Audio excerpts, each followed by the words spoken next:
Yaylaqtın ötken şamalda talay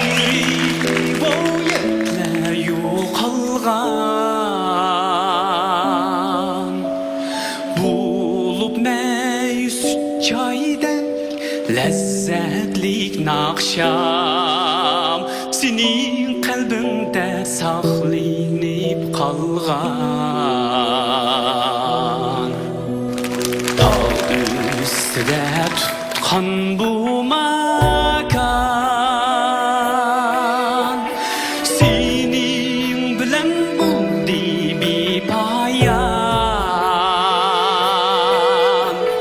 Tar kaldı şühret barça iqlimga